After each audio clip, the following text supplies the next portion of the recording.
Okay, we'll talk a little bit more here about working the wood. What it means when you put this into the fractal, as anything can go into the fractal and tell you the same thing. I'm going to talk to you guys about something known as book matching, which it seems so many of you guys are all about the book, and you only can mirror the book. Well, I'll show you what book matching does in the natural world. In the world that it seems so many of you guys think that you worship or think that you revere so greatly, and that way is not Jesus's way, but this Mother Nature way is the way. Well, call it what you want, Mother Nature way is going to back me up. As it did on the last video, it most definitely will on this. Now, who designed Mother Nature? Jesus Christ, the creator of all things. The creator of all things from our perspective in this universe, in and outward. Everything. That's how I see it. It doesn't have to be how you see it. That's the beauty of it as well. The free form identity of knowing what it means to truly be free, not being bound to stars and calendars and movements of the sun or movements of the moon. Now, that means that those things have greater energies than you, and you're giving your energies to them, when in all actuality you have greater energy than the stars, the moon, and the sun, at least these physical ones. So of course everything's been converted and contorted back into a physicality. We're not physical. Why, when you know that your spiritual side is dominant, do you allow the other physical things that are non-spiritual, at least non-spiritual in a personal manner, to dominate you? You see what I'm getting at? You see what Jesus Christ was trying to teach in the face of so many that were ignorant of these facts, that were entrenched into this tradition, into this bondage, into this old way was the only way. Jesus Christ came with a true new way. He set about the fruits of the real new age, the new age of the understanding of the brotherhood of man and the universal fatherhood of God overall. Breaking down all national barriers, breaking down all club privileged membership, breaking down all religious, ritualistic favoritism, breaking down all genetic codes, breaking down all affiliations with special days, special robes, special amulets, special this, special that, special written words. No, he lived the word and overcame all of the other physicality forces and gravities around him. All of these supercharged negatives and positives that were seeking to contort his life into something that it never was to be in the first place. And Jesus Christ overcame it all and showed the true way of God on this world. And that is the be thou perfect, even as he is. The perfection that he was loving, kindness, compassion, and mercy. That is the perfection that man can attain in his physical form. That is the divinity that we ourselves are after in being Christ likeness, not having the power to smite, destroy, turn away, abuse and accuse, lock up, undermine, enforce, and take advantage of. That's not godly. That's the devil. That's when things have to now be so extreme to take care of anything. Extreme weight loss, extreme blah, blah, blah, extreme this, extreme that, because everything has gotten so freaking out of control. And then, of course, now they use the vigor of the youth to apply the extreme onto, when in all actuality, the extremism is coming from them in the first place. It's going to take something so extreme to wipe away all of the marks that they've gouged into it. You know what I mean? They've done this and want to blame us for it or blame someone else for it, when in all actuality, it has been their hands that have been wielding these tools, and they have professed that in their symbolism quite well. Quite well. So I'd like you to just consider that there's much more here to see and much more to understand. Let's talk about how we talked about the plain iron And then I described the plane iron in a twofold manner. I described it as being the fleet of craftsmen that were sent to this world, aka the original sons of God, aka the original Anunnaki before the rebellion. Okay? That were being led by the morning stars, and this morning star on this world was known as Caligastia, in which we now consider the devil, also known as Enki from a historical standpoint. But of course, I know that many of you, because of astrotheology and the layering over top of this history to blind initiates of this mystery school to get them to do the work, to become a cog, to become a screw, to become a gear within this machine that is chugging along, rah, rah, rah, go, go, go, gorilla, to one thing and one thing only. And that gorilla's after that nana, that inanna, that banana. Am I not right? So in all reality, they're hiding massive amounts of information behind the applied, the applique of astrotheology. Now, does astrotheology have legitimate roots in physical circumstances that are traceable and are trackable in history? Absolutely. But are they mistranslated, misdated, misquoted, and in some instances being pulled from complete and outright mythology? Complete and outright mythology in the sense to where it's not even real at all. You know, a lot of what we see that has come about between the flip-flops between certain characters being good, then evil, then good, then evil, is the cultural interpretation of that.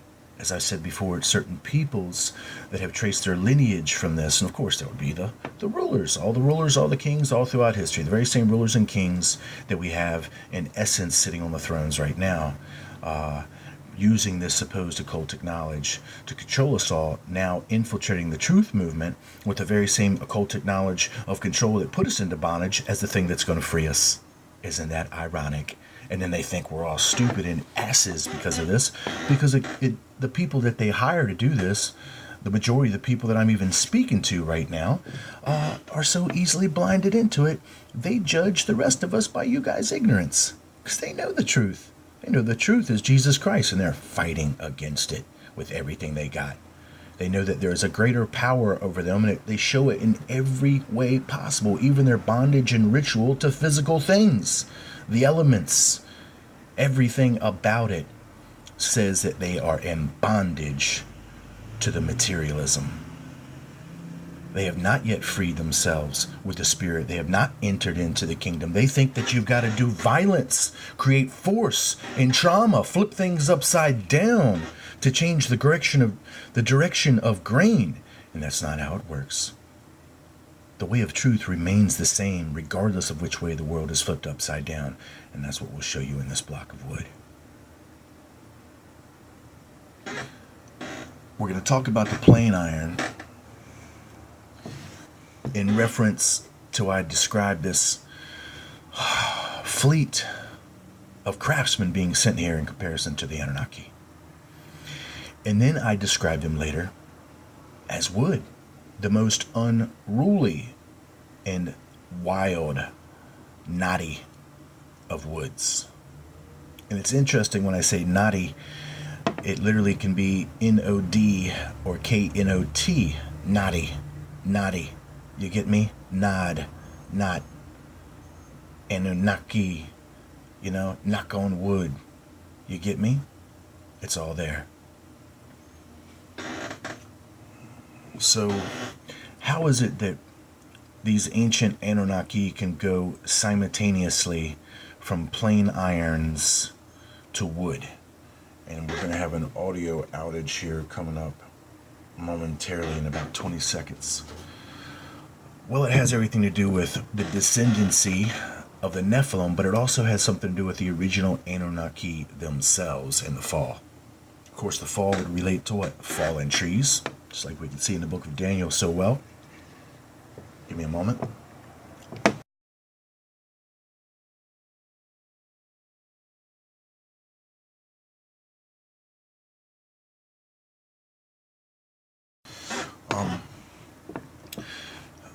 plain iron, at least in ancient times, and now even in modern times with the revival of hand tool enthusiasts, people that would like to do things without electricity and using their own self-will as the power. Planes are a uniform tool of almost always wood as the structural component, the vessel that houses the plain iron itself, that does the cutting, that does the smiting, that does the refining. Okay, but the vessel form usually is wood that the tool itself is even being made from. So the wood is the people, and in some instances, the wood become the tool that is being wielded by the craftsman, in which they adhere to, aspire to, and know personally, and have submitted their own will because his is supreme, and know that the refinement can take place much more steadily and much more true, and the end result is going to be magnificent in its luster, not simply filled with lust. You know? So, once these plain irons, now when I say iron, we're having to use this symbology because it's already what's connected historically in context to assemblage of a falling star, of course the meteor. And when I say meteor, and I say meteor, it's meat eater, meteor, meat eater, and then now it's meat eor, and then eor is a donkey, which is an ass, in which I said they're setting up their own. They're setting up their own in so many ways, making them the ass of their own dream. That's been an influence of a deception planted in their mind by somebody that they've looked up to for the truth. And that would be these faulty craftsmen that we're speaking about and showing you how this world has become torn. And they're even still inducing what? More terror, more terror, more terror, more tear out. And then they plan on just planing it all away. Well, their world is getting very thin with this thin thing, this slim thing, this Slenderman. Everything about their Slim Shady and their little crescent of misunderstanding. You know? It's unreal. So, if the sons of God were originally sent here to begin the refining process of the semi-savage mankind that was here, that so many of you look back to and think that mankind had the golden age heritage, in which he didn't. It was the sons of God that come from somewhere else, that were not mankind, but yet were materialized in the likeness of mankind, to begin the approach to the spiritual education, to the semi-savages, the evolving people of the world. And then, of course, they built some of the first civilizations, in which many of you would attribute the legend of ancient Atlantis to a connection to that. But then you look back to it as your heritage, when in fact it was not. But it is a heritage of the descendancy of those that were, in a sense, admixed from human heritage through the default of the ancient Anunnaki. And then this is where you get that quasi need for duality in a mirror to explain all of this, to always keep it from their point of view as the good thing, when all actuality resulted from the bad thing. And as we can see, everything about their philosophy is being taught to us here in a simple block of wood, of which Jesus Christ is the designer. So, being now these plain irons have lusted after the flesh. No longer are they looking for bringing about the refinement and the luster of the flesh through the truth of that sure sword, that sure, sharp, two-edged blade, the truth of Jesus Christ. And now they turn to themselves as the truth, when in their inefficiency they become this sand. They need sand because, of course, now their plain irons are not sharp. So as the luster of the spirit being brought about from the refinement of the flesh is lost in their original duty, now they turn to the lust of the flesh. It's even like a shortcut from saying luster to saying lust. They take the shortcut, just like the rabbit does in the story, the race with the tortoise. They take the shortcut because that's what the devil says. He can promise them some sort of divinity much faster than the designer of the process of divinity. How could that possibly be? Well, it's not. And this world shows it well. The leper king has showed it well. So we have now the ancient high sons of God have now turned to the lust of the flesh, in which now is representing the rough and unrefined wood. And this is where they now become the wild and untamed woolly wood themselves, which now becomes the Nephilim descendancy, which is born from the Anunnaki, or the Anunnadi, these Nadi ones, or Nati ones. And of course, they do not the will of God. They do their own will. And of course, this has been faulty and has caused all this terror. Our world is now a product of that. And of course, the people that have adhered to it show themselves marked and marred. And they're willing to go forward in some sort of sacrificial fire of physicalities to bring about some sort of form of divine royal reality of themselves. When and if you are, you are. You don't need anything else to prove it or say it, and you don't need anybody else to believe it. You just simply are, and you live it. So many people aren't able to live it because they believe something else has got power over them. Well, you're giving power away. That means you ain't powerful. You ain't divine. You are not this God that you think that you are. In all reality, you have the potential to become more of the person who Jesus Christ has given you the ability to be. Loving, kind, and generous, compassionate for all, regardless of what club, what nation, what banner you fly. So now, because they've embraced the physical lust, lost the spiritual luster, their duty as they were to perform the refining of mankind. Now they become, in essence, mankind lusted after itself. And this is where, as I said, they become naughty and unruly. Now Jesus Christ, being the supreme craftsman, has his sights set on the refinement of them. He's not going to lose a single one. They become a part of what he's after in his own refinement. And he knows that their glorious figure can be brought about again.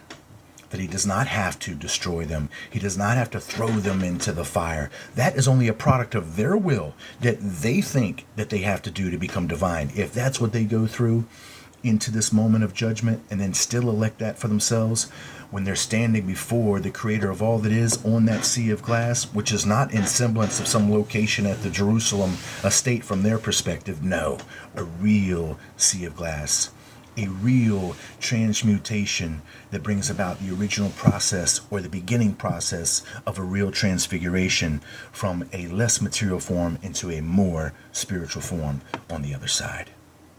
And it ain't the moon, and it ain't Venus, and it ain't Jupiter, and it ain't Saturn. You know, it is a higher reflection of these understandings of physical worlds that we have. The reflection of the existence of this goes into a higher state of being, but all those things that are around us are still in the same state of being that this world is in. That's not the physicality that we ascend to or aspire to. It's what we're beginning to overcome even at this moment right now. Those physical gravities, those animal urges and tendencies to seek to dominate with force that around you, when all reality we're supposed to become in harmony with those things around us, using those energies almost like kung fu, working for us rather than against us. Just like some NASA scientists understand about using particular gravities of other worlds to slingshot your probe in the direction that you would like to go. They're not fighting against the tide any longer. Some instances they're learning to work with it. That's what we've got to do in essence with the natural energies of the true way, not the occultic way that is used by force to upset and turn everything upside down.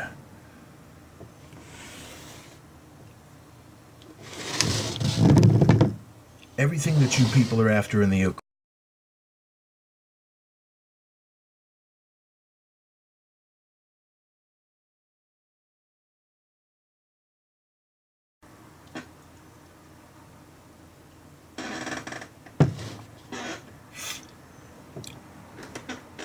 So you can see how the plain iron now, even through the descendancy, becomes the wild and unruly, untamed wood, that knotty wood. And as I said, Jesus Christ seeks to refine them. He's the ultimate craftsman. So what happens now? Well, to cure, because this wood in essence cure is going to become a sickness because of a particular physician that was spewing what? Snake oil. That's right. Who was the physician that had they corrupted them? Well, that would have to be the serpent, would it not? Because as we see, it's the chief symbolism for medicinal and physician practices to this day. There's your serpent. There's your doc. What's up, doc? He is what has made this wood sick. So what do you do to wood before you finally work it? You've got to cure it. Oh boy. And I'm going to tell you where the best place to cure wood is. Got a train coming here.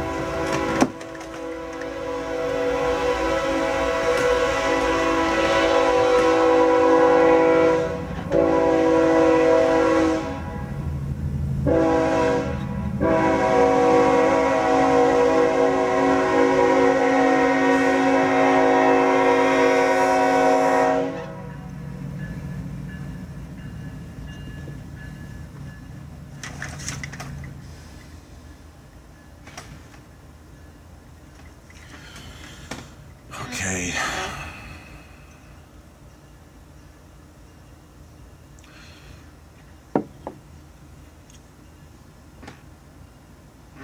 I probably need to make this video short anyway, so that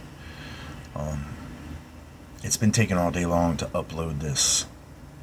So when I come back, we'll talk about curing the wood and what you're ultimately stopping the wood from doing, and that's splitting in two. That's right.